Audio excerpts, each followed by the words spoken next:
My name's JP Bradley. I'm the Community and Social Media Manager for Z Events. But on the weekend, I lead Bravo team. I got the job basically by knowing people. I was in the pub at the right time when we were discussing doing zombie events. And it's all snowballed from there. We did a lot of research when we first started doing zombie events.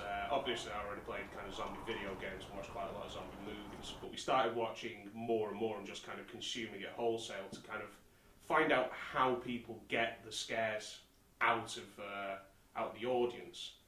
And we started kind of developing techniques based on those. So it was about sound, it was about movement, it was as much about what you weren't seeing as what you were. In terms of kind of my favourite zombie media, obviously you've got to do a little bit of praying to the altar that is George Romero. Night of the Living Dead is possibly my favourite zombie movie, literally because it is just a raw kind of very original take on zombies that kicked off the entire genre. My average working day starts and ends with the customer.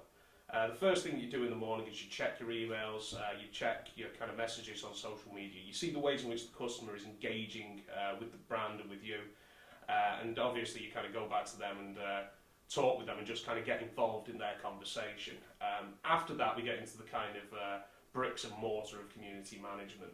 This is something called the snapshot, which is where you're scheduling messages throughout the week in order to engage with the customer, to give them something to talk about. That could be just a simple piece of zombie news right up to running competitions or telling them about offers that we're running as a company.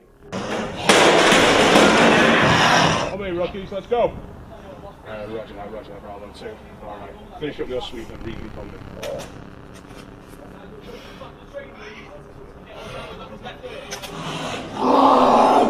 That's the fun bit.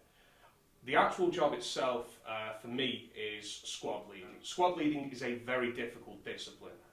It starts with safety, because quite frankly, a squad leader's first responsibility has to be to the safety of the customer. Pump your shotgun, and then discharge it into the floor. So that means it's now clear and safe. But also that they're not hurting the zombies. The event, as it's run, is as safe as it can be. When people are doing things that they're not supposed to, that's when squad leaders need to step in and stop them. Our second duty is to carry the story. We don't give a complete story. There are basically fragments of it there. And what we allow the customers to do is to project what they think is going on into the spaces between those story elements. So if we say, oh, there's a secret lab, oh, there's a dodgy professor, oh, there's zombies everywhere, they will fill in the gaps, and it makes it their event rather than just the event that we're giving them.